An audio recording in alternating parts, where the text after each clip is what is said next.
Um, I fundamentally believe that this is our decade. I really, really believe that. And we have, of course, not only, let's say, for geothermal, a lot of work to do in order to make it our decade. I think the world is seeing a very tremendously big, huge task ahead, which has all to do with curbing climate change and lowering all those greenhouse gas emissions, including CO2. But equally, we want to feed the world because we're seeing an increase in the world population instead of a decrease. I have some noise on my channel. I don't know if that's just me. Could everyone please go on mute? Everybody, thank you. Thank you, thank you. I just want to hang this on to something bigger than, just pushing geothermal to the forefront, because I also believe that we should be doing that much more louder and with more ambition than we currently still do. But the bigger purpose for all of us out there is to comply with and adhere to and achieve those 17 United Nations Sustainable Development Goals. And one of them is particularly interested for the energy space, including geothermal, and that is number SDG 7, and that's clean, affordable energy for all. And in my opinion, that goes beyond electricity, although that is, of course, the focus for many of the energy players worldwide, to focus on the electrification. I do believe that we have loads more to offer.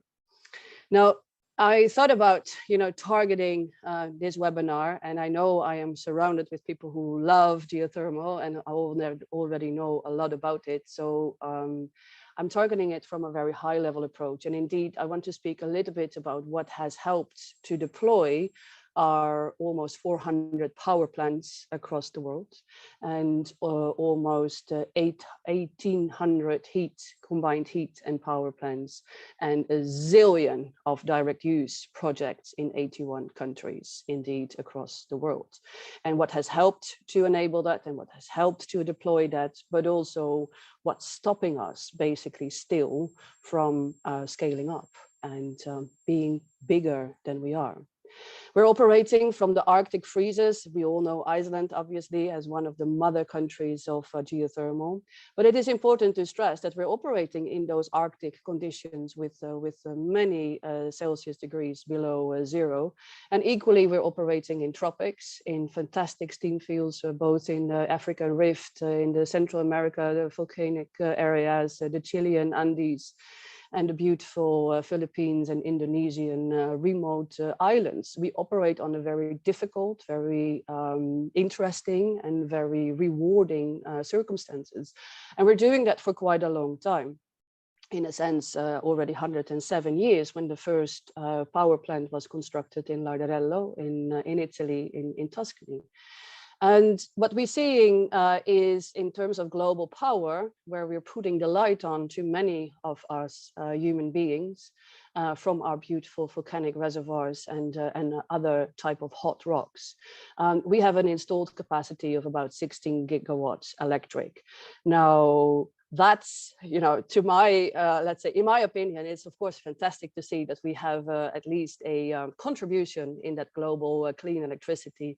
But in reality, this is about 1% of the renewable, well, actually not even 1%, it's 0.8 to be exact, of the renewable electricity mix worldwide. And that's renewable. So that includes only the wind, solar. It's not even the electricity mix. It's the renewable electricity mix that we contribute 0.8% to.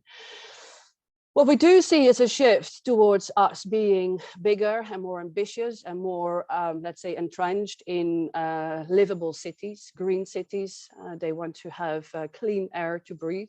And we're seeing more and more district heating networks being developed in and around cities and city centers. This is a picture from Munich, one clear example of a city with on top of a beautiful sedimentary basin, not a volcano, sedimentary basin, developing geothermal for their district heating system, both for heating, cooling, and to a certain degree also electricity, because in those in the Molas basin it gets very hot at 4 to 5 kilometers depth, and very suitable for a few electrical generation plants. But the good thing about this approach is that we see more and more that we offer a value proposition for city authorities, and it's not easy. I mean, you have to have a bold vision, and you have to have a political framework that is supporting and enabling a geothermal. And I get to that later on in the presentation, because I do believe that the technology is out there. And of course, there is some fantastic innovation in the tech space, and I'm very keen to see all that through. But at the end of the day, it's at surface where it's happening. It's at surface where we are actually seen and where we are visible, and what people need to want and demand for, but also can be against. Because our social license, especially as you can see in the not so remote areas, the social license is the key license to get and to hold on to. It's easy to lose, but it's very hard to get a social license to operate.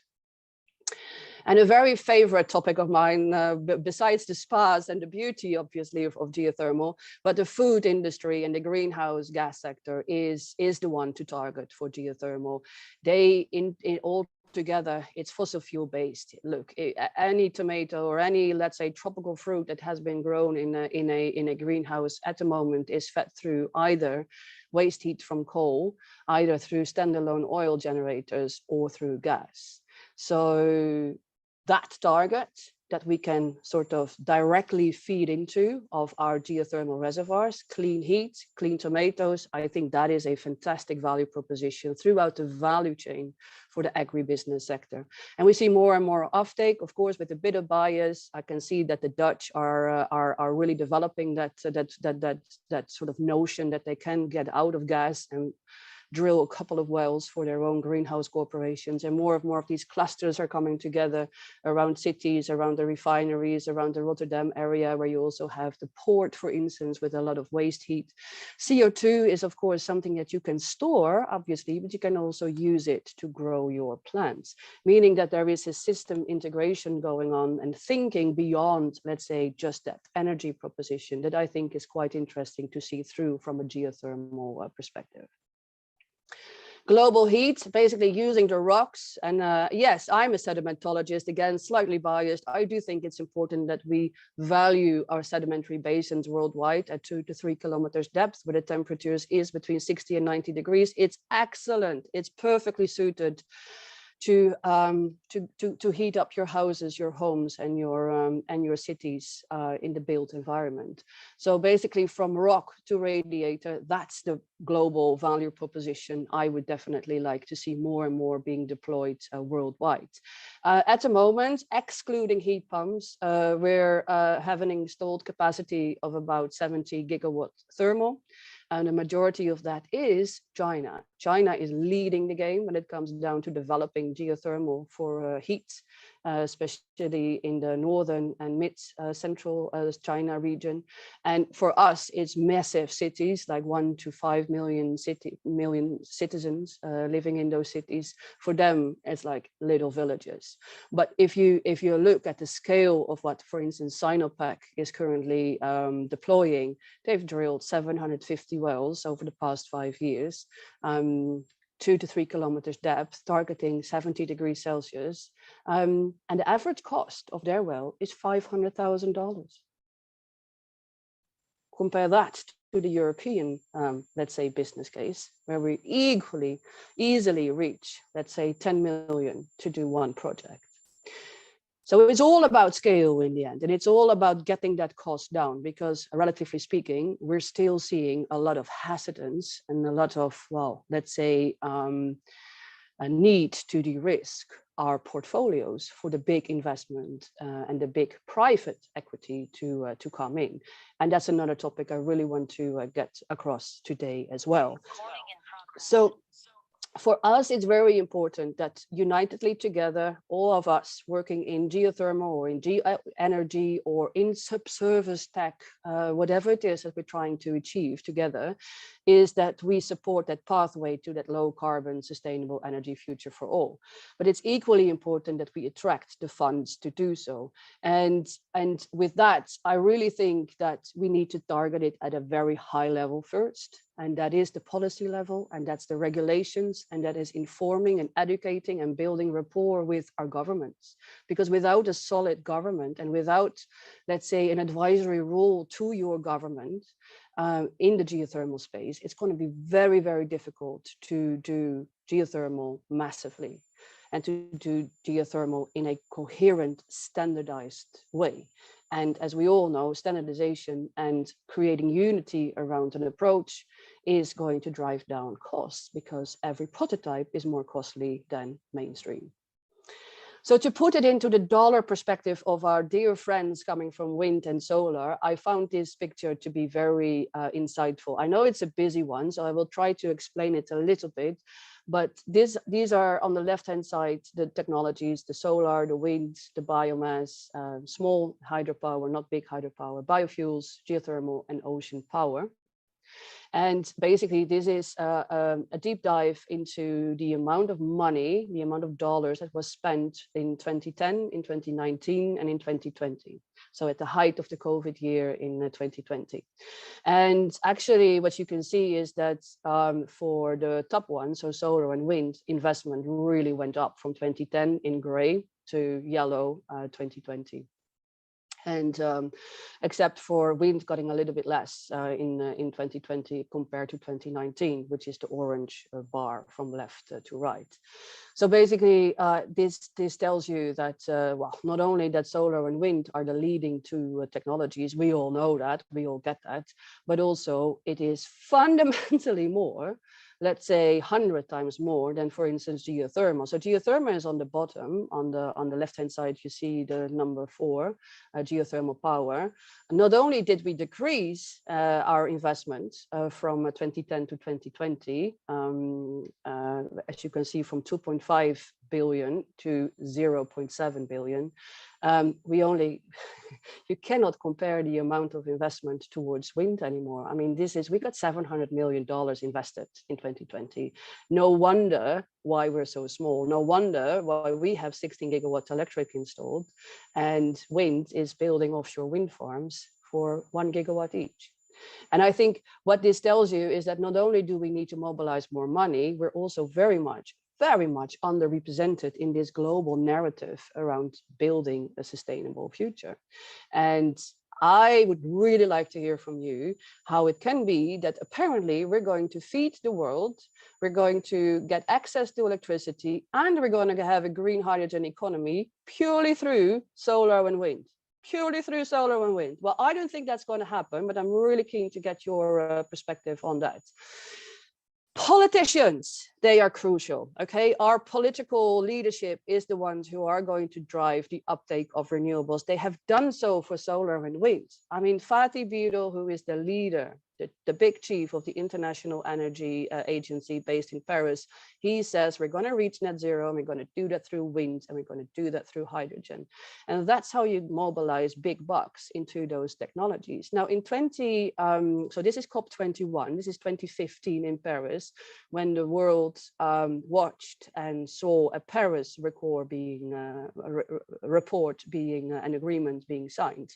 And that's 6 years ago. And I think it is a magnificent milestone, obviously, but equally towards geothermal or towards energy, not much really has been achieved. Now we can argue why and all the vested interest in this and that and the other, but still it is important to constantly look at our politicians and our political leadership. And I was looking for this webinar, precisely looking at Ireland and at your climate bill, both for Northern Ireland and for your republic. And I was looking at the national development contributions that are mandated by COP21, that every country, every government should put down some objectives and to put down the rationale behind how to battle climate change.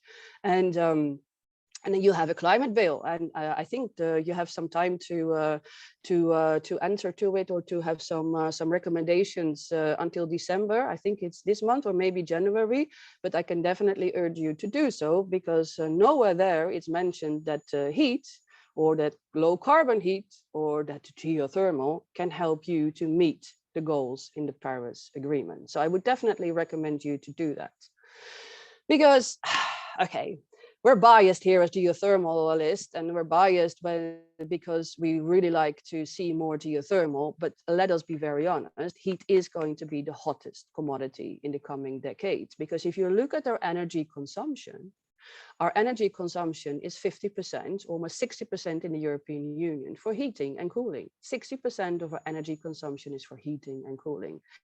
So electricity is only about 20 and the rest is for mobility, meaning that if we don't target heat and if we don't have a very good answer towards shying away from fossil fuels, predominantly gas and oil in the European Union, what are the alternatives? I mean, there is not much alternative when it comes down to heat if you don't do geothermal. Yeah, there is solar thermal and you can do hydrogen, obviously. Anyway, so I think really for us, it's good to reflect on heat and see that yes, we use it to electrify. Yes, on the left-hand side, these are our technologies. We have basically flash and we have the binary geothermal power plants. And we see, by the way, trend towards those binary geothermal power plants being smaller and more modular and more suitable to remote areas, for instance, the islands in the Philippines and the Caribbean. You see that flash tends to go away and binary is being picked up. All to do with offerings, you know, access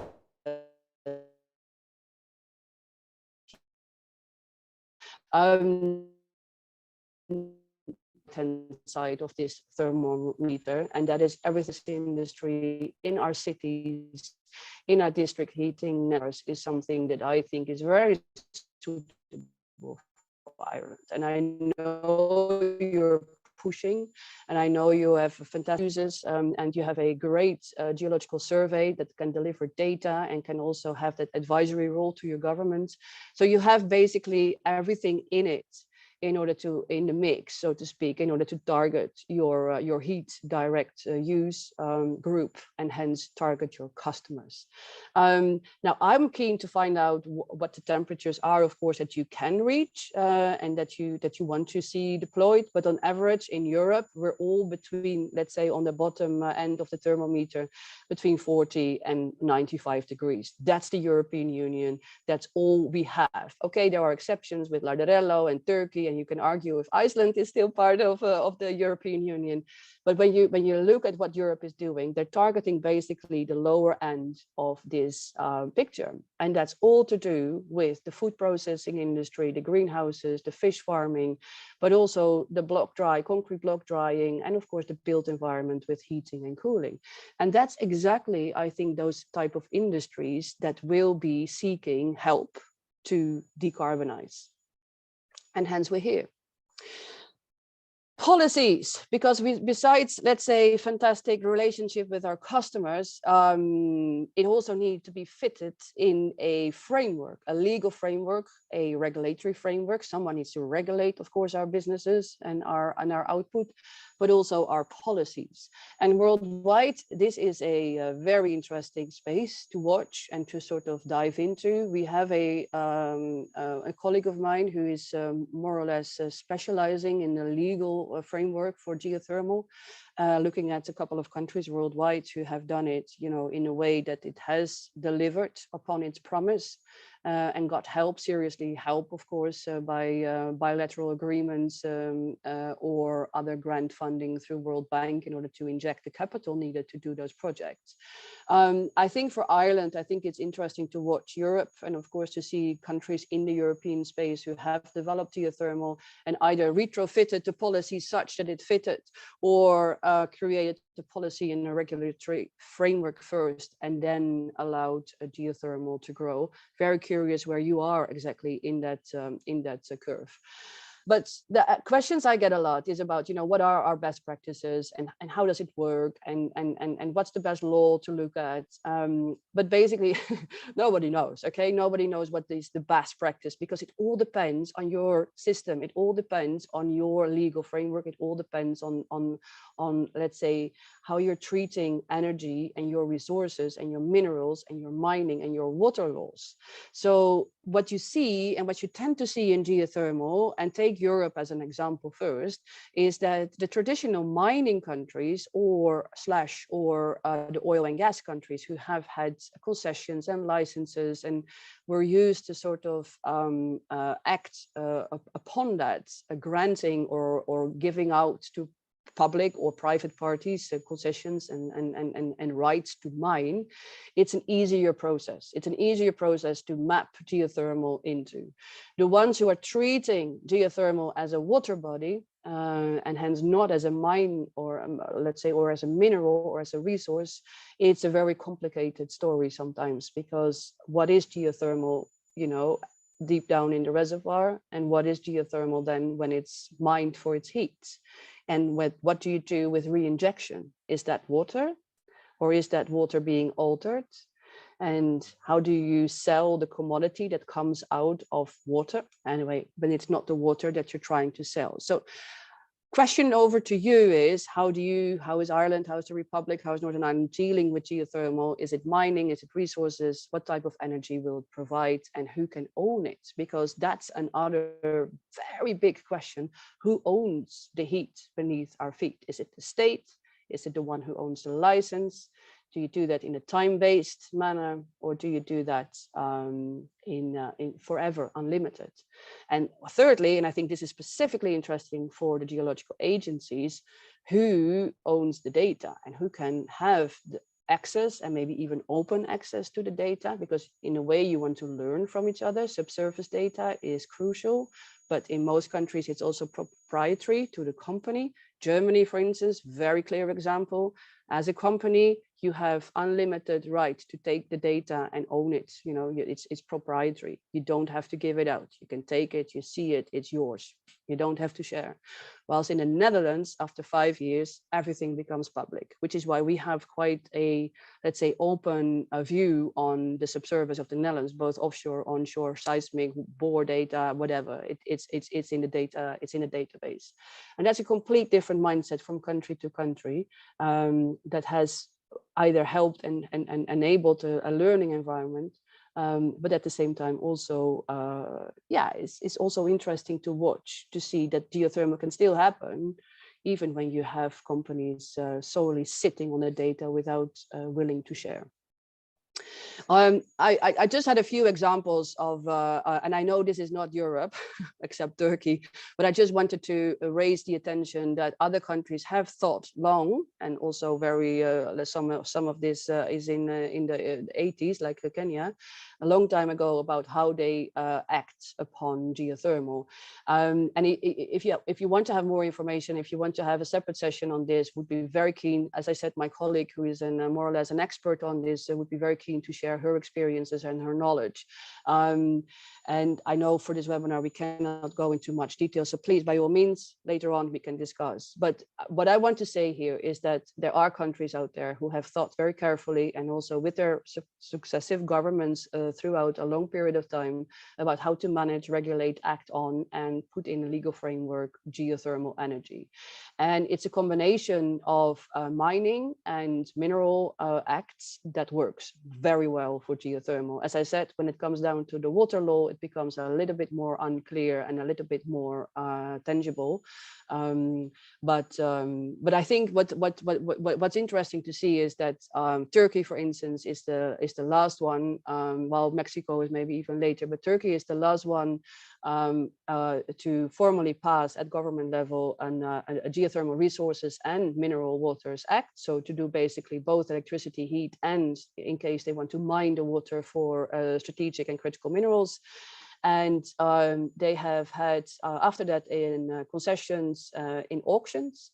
And the growth path for Turkey, geothermal Turkey, is beyond the roof. Okay, now it's a bit of a standstill.